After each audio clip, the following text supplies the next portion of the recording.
Good evening. New Zealand police have begun an investigation into the volcanic island disaster that's claimed both Australian and New Zealand lives. Prime Minister Jacinda Ardern has told Parliament serious questions need to be asked as to how the tragedy happened. Reconnaissance flights over Whakaari-White Island off the North Island's east coast have not detected any sign of life. But police say they believe they've found the locations of at least 6 ash-covered bodies. The death toll officially stands at 5. The Prime Minister has confirmed at least 3 are Australians. The 8 people still missing are also believed to be Australians. There are 31 people in hospital, most with severe burns.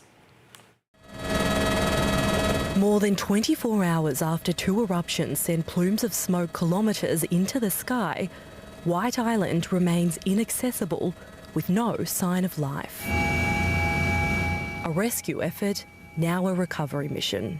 We can never say 100%, but I would strongly suggest that there is no one that has survived on the island. 5 people from New Zealand, 24 Australians and tourists from the United Kingdom, Germany, China, Malaysia and the United States were on or near the island when it erupted. This webcam image shows one group walking along the volcano's crater moments before the eruptions.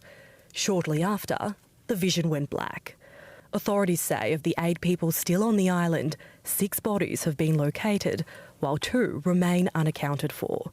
Experienced New Zealand tour guide Hayden Marshall-Inman is the first victim to be publicly named. It's a magical place. It's brought so many magical memories to thousands of Kiwis and tourists around the world. But unfortunately, it's taken one of our family. Mr Marshall-Inman had worked as a tour guide for White Island Tours for several years. To those who have lost or are missing family and friends, we share in your grief and sorrow and we are devastated. To our international partners and friends, we will do everything we can to support you as you have supported us in times past. In particular, our family in Australia has been heavily impacted. We feel the pull of our bond acutely at this time. 31 people aged between 13 and 72 were rescued from the island in the immediate aftermath and taken to a number of hospitals on New Zealand's North Island. 27 of the injured are being treated at burns units across New Zealand, which are now at full capacity, including here at Middlemore Hospital in Auckland. Medical staff have been working around the clock to treat victims, most of whom are suffering burns to more than 70% of the body. James Taylor is one of the pilots who risked his own life to collect survivors. They were pretty poorly covered in ash, looking quite badly burnt. In their immediate efforts to get people off the island, those pilots made an incredibly brave decision under extremely dangerous circumstances. Visitors to the island were passengers on board the Ovation of the Seas cruise ship. Floral tributes are growing at Pilot Bay, where the ship is now docked.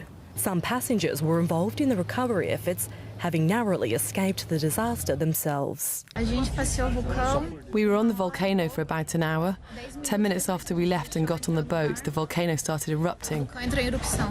The boat turned around and went back to the island to try to help the people who were still there. White Island is New Zealand's most active volcano, and the popular tourist attraction is known to produce sudden eruptions at any time. With volcanic activity on the island at alert level 2, Australian volcanologist Ray Cass says this was a disaster waiting to happen. Because people are trapped in this confined amphitheatre-like crater with so many potential volcanic hazards, that is not a safe place to allow the general public to go. We know too there will be bigger questions in relation to this event. These questions must be asked and they must be answered. All efforts are now focused on recovering the bodies still on the island and returning them to their families. And SBS reporter Abby O'Brien joins us now live from Middlemore Hospital in Auckland. Abby, how much pressure would New Zealand hospitals be under treating these serious burns victims? Good evening, Janice. Well, a spokesperson from the hospital says the current workload faced by staff at the burns unit here is the equivalent to what they would face in an entire year. So that gives you an idea of the kind of pressure that doctors are under, not just here, but in burns units across the country, which, as I mentioned earlier, are at full capacity.